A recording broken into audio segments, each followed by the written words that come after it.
I have a special friend on here today, and he is called Yuzi Chahal, my old friend from RCB.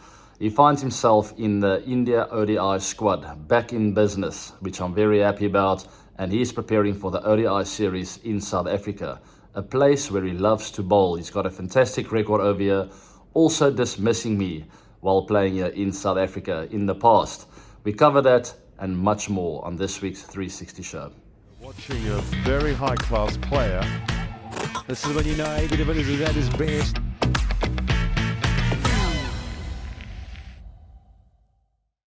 There he is. How are you, sir? Hello, my friend. How are you? I'm good, sir. Thank you. How are you? How, What's happening? how are you doing? I'm good, sir. You remember our time in Dubai? How are you doing? uh, yes, I love that. I have a couple of videos of that. But you don't say it anymore. You should say it as well. I did a little bit. I want to hear it now. I haven't heard it for a while. So I was like, how you doing? There we go. How you doing? Yuzi, thanks for joining me, my friend. Welcome to the 360 show. It's great to see you. You look as beautiful as always. It's handsome as always. But it's Haircut or something, like my beard. So you think so. My beard is turning grey, so don't complain, please. I'm getting old. yeah, even me too. I'm 33 now, turning 34 next year. My friend, I'm turning 40 next year. you you think I maybe have one more season in me, eh? Yeah, definitely. You can come to Rajasthan now.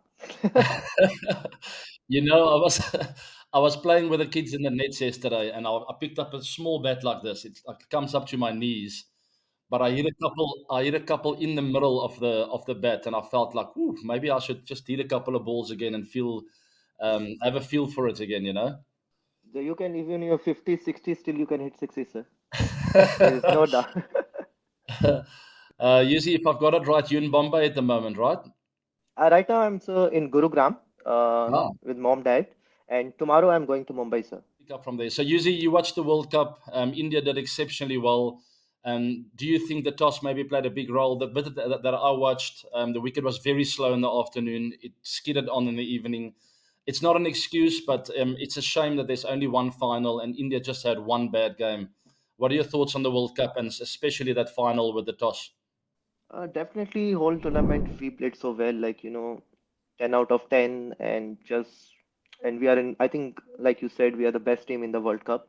If you're Mm. talking about the bowling wise, if you're looking at the middle order, if you're looking at the opening wise, special the way in the first 10 over the way Rohit Sharma has played, you know, if you have like 10 overs, 90 runs, and then easy for the middle order batsmen. Because Mm.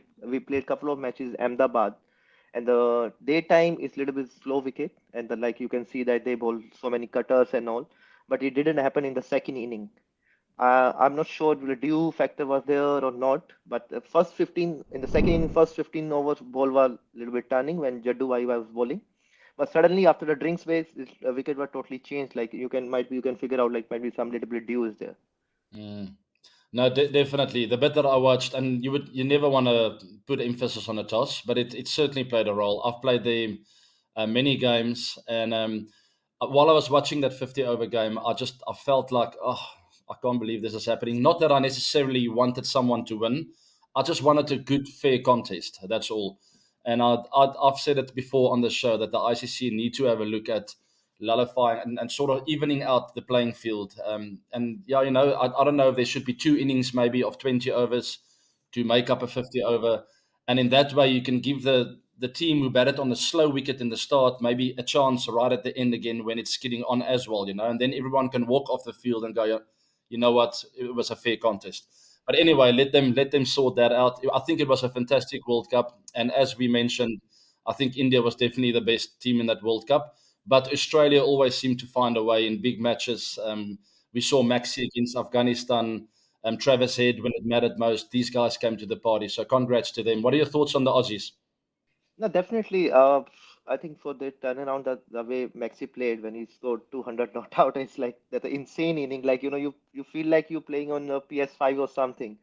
Because like without moving a feet, he's hitting sixes. Like you can see that like how good player he is because even I bowl to him. Like it's very sometime when he's on peak, it's very hard to bowl to him because he's like you. He's like 360 only. Like he played reverse sweep, he plays sweep, and especially in the ODIs, you have one extra fielder inside, so it's very hard to bowl to him. And especially in Yeah. the finals, the way Travis had batted, like in the is his first World Cup final match, and the way he played, it's it's unbelievable. Like the way, and after losing the first two matches in the World Cup, and you coming back on the tournament, Mm. so and then you No, can see like that's why they're champions. Like they won the six World Cups. they always seem to do that. They always seem to lift their game when it matters. And well, I mean, credit to them. Well played. You make a very good point. Maxi in that match, when he stood still like that batting, it almost looked like a PSP or Xbox game. Because in an Xbox game, the players' movements are not very natural. It always looks a bit weird. Ye- So that's very Yeah. similar to what Maxi looked like, standing still and hitting sixes.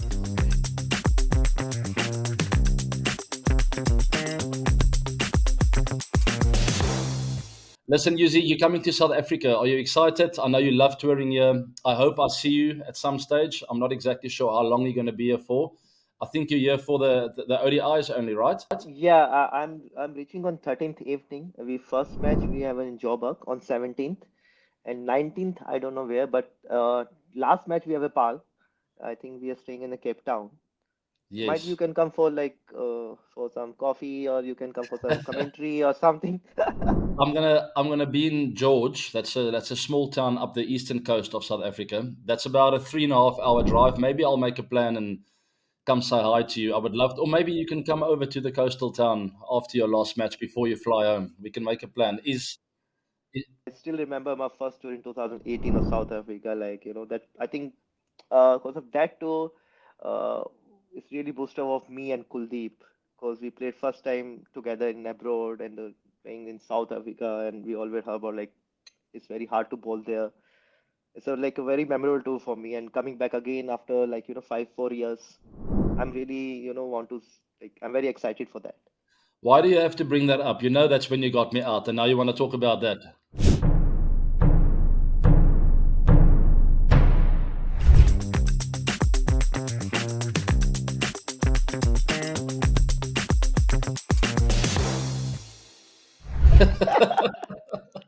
So we played at And after Centurion. We played at Centurion Park here in Pretoria, my hometown. All my home fans were there. Can't wait to watch me bat, and usually just comes on. Chit, LBW, thanks for coming. It was a difficult day. We batted in the afternoon. I remember it was very hot. I think I was on 30 or so, and I felt really tired. And then I just thought I'm going to get a few quick, easy boundaries against Yuzi, but Yuzi doesn't work like that. I'm sure you all know he's a very good chess player, and he just knew I was going to play that shot, and he skidded one in under my bat. I remember the sound of the bails falling on the ground. So thank you very much for that. and thank you. And after that, you retired from the international cricket. You were the final nail in the coffin. Thanks to you.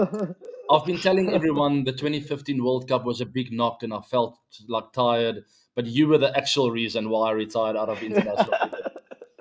So now all my fans can be angry at you. Just quickly, Yuzi, you've got 18 wickets in 9 matches in South Africa at an average of 22.72, economy of 5. That's quite outstanding in South Africa as a spinner, I must say. The minute a spinner comes on in South Africa, you always think attack, except for maybe when you play in Port Elizabeth. Maybe in Paul, you'll see when you play in Paul, it's a bit slower. But when you play at Supersport Park, Centurion, and the Wanderers in Johannesburg, even Cape Town, it's very difficult for a spinner. What's your secret over here in South Africa? For me, I love bounce, Mm, especially in South Africa wicket, even Australian wicket. They have a true bounce, so you can change your variations. Like you can know, and I think what I feel in bouncy wicket, top spinners are like your main weapon because mm. people try to slog sweep you, and when you get extra bounce, you get chance for top edge. And for me, I always change my line, like and because I have four deliveries, so sometimes I bowl continuously three googlies, like three. Sometimes I bowl two widers. So for me, it's like and mostly I try to attack stump to stumps because whenever batsman miss strategy, you have a chance. I see. Yeah, the thing is about the best bowlers in the world, they always see the positive side in things. And that's why you're one of the best leg spinners of all time, my friend. You always optimistic. You always love a challenge. It doesn't matter how much a batter comes at you. And I watch you in the IPL as well. Sometimes, especially there at Rajasthan on that ground, it's a really good wicket. Sometimes it's not turning there, and you just, I mean, even if you go for 10 and over, you always fight and come back. And sometimes the captain takes you off. When you come back for the next spell, you're looking to take wickets. You're positive again, and that's what makes the best sportsman in the world is a positive attitude, seeing the light side in any situation. Where did you learn that, Yuzi? Was that from since you were very young, or was that something you developed through the years? I think my bowling I got a confidence when I came to RCB in Hmm. 2014, and when I played in Chinnaswamy, and when I did well there. And when you go to other grounds, you feel like, okay, this is bigger than Chinnaswamy. If you did well in Chinnaswamy, you can do in these grounds. And I always back myself. I didn't try something out of my box. I believe in myself is something. Someone hit me three ball 360, still I go with my like, okay, still I will go a little bit fuller. Because sometimes batsmen think, okay, I hit three ball 360s, might be doing something else. So if I always back my strength. And hope you remember 2015 when he spoke first time in my room. So even you told me like, cause I asked you like how to bowl there, and you always like keep attacking, like And Chinnaswamy, if you defend yourself, then you always go for 4 or 40 run for sure. But if you take wickets, then already the other team will went in some little bit pressure. So I Sure. always try my level best, like okay, just go for wickets. Because in Sure. T20, if you get wickets, you can come back in the game.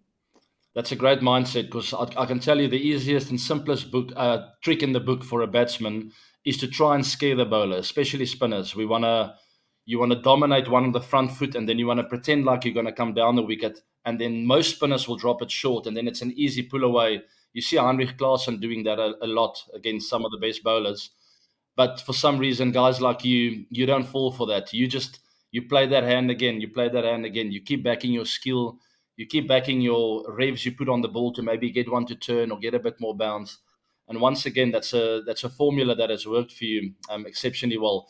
So let's say, Yuzi, because you finished my ODI career, you like hit a nail in my coffin. How can I say in your language, I'm your bunny? I mean, Bunny, like in Hindi, like Bunny, like आप मेरे bunny हो, like मतलब आप मेरे मैं हमेशा आपको out करता हूँ. Oh my goodness, that's too much. Aap mere bunny ko. Is that it? Is that it? आप मेरे bunny हो. Aap mere आप bunny. मेरे, yeah. So I'm your bunny. So congrats. I want to give you that label. You finished my ODI career. Thank you very much for that. I'm waiting for the after this episode. I'm waiting. I will gonna check my social media then. I'm out of social media.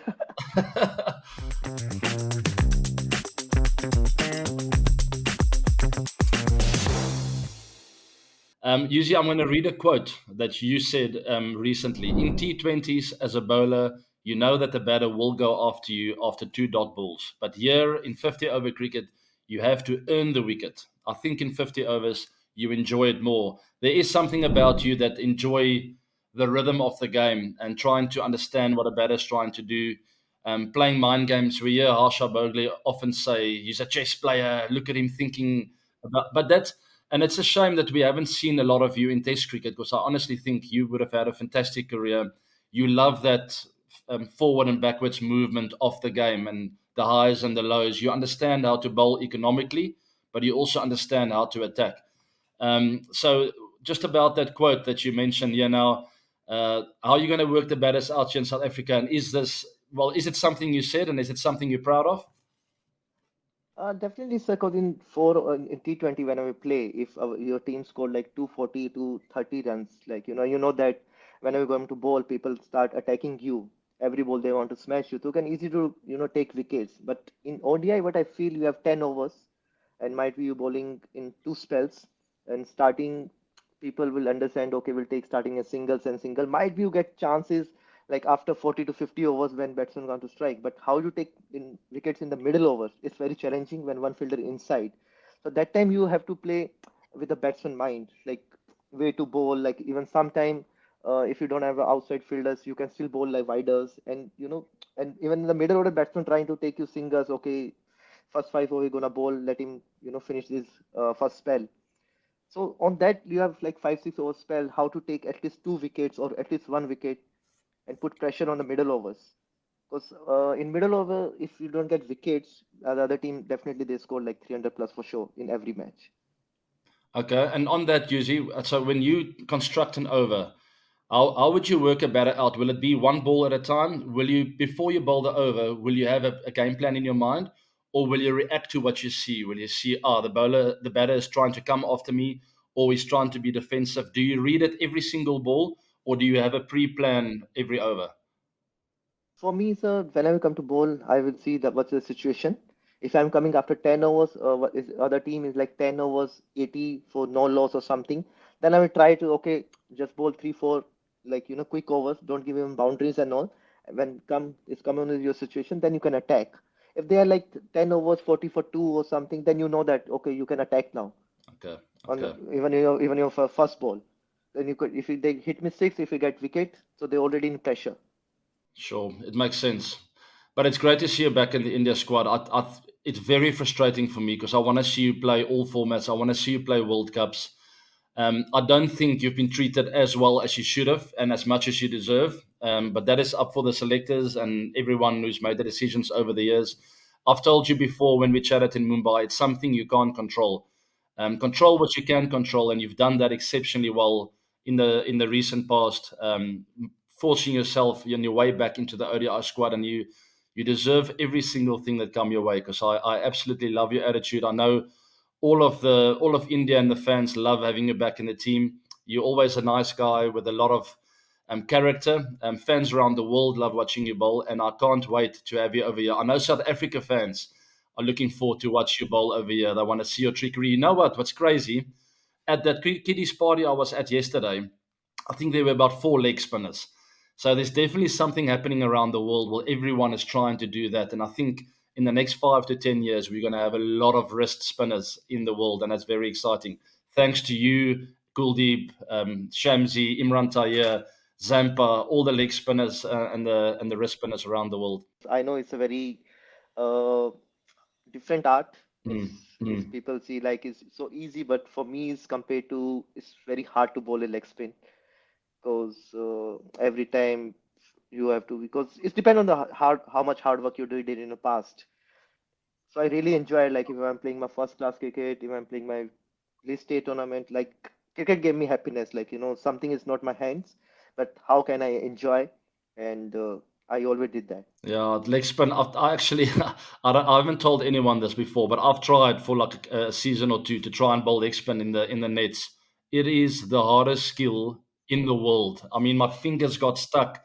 I bowled some balls into my toes, then I would bowl a full toss, and then I wouldn't turn the ball at all. I would not get revs on it. It's so difficult. So I have a lot of respect for you and all the leg spinners out there. Finally, sorry, how's Dana doing? Is she good? She's still dancing. She's better now, sir. Yeah, she's down a little bit, but might be in next 2 months Okay. she will be Okay. fully fit. Okay. She had that injury last time I saw her, so she's getting better. Y- Yes, she's getting much better now, Okay. sir.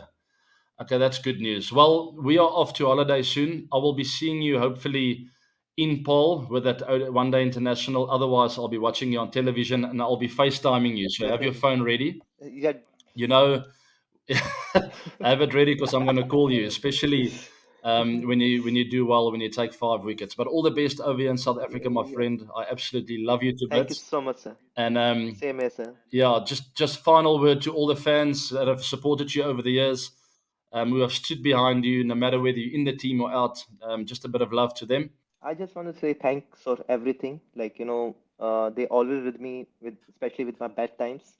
They always keep supporting me if I do well or if my career is not going well. They always keep, on social media, they keep supporting me and they always wishing me all the best. And I really love that. And because of people blessing, I'm here. My family blessing, people like you, so and my friends and like everything, my colleagues. Because of them, I'm here and I'm really enjoying my life.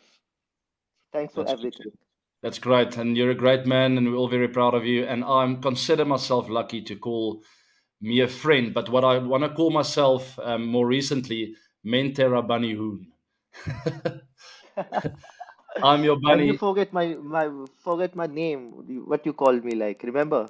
in IPL. What was that again? Juice. Oh, my juicy, my juice. I love you to bits, but thanks for your time and thanks for joining me on the My 360 pleasure, show. sir. My pleasure, sir. And all the My best in pleasure, sir. SA. Come enjoy the food and the festivities of this country. It's a great place to tour to, and I know you'll have a lot of fun. Definitely, definitely, sir. Thank you so much, sir. Cheers, my friend. Love to the family. Eh? You too, sir. Bye, Cheers, sir. Yuzi. It's always great catching up with an old friend. Yuzi Chahal is always full of energy, full of life, and just a fantastic person. It's great to see him back in that ODI squad. He's over here in South Africa, and I'm pretty sure he'll have a fantastic time. Talking about the ODI series, I'm looking forward to watching South Africa and India clash in that big series, and also the Test series coming up later in December. So keep an eye out for all of that. Also follow me on socials and subscribe to the channel, hit that bell notification, and stay in the loop with all the updates. That's it for this week's 360 show. I'll see you on 360 Live.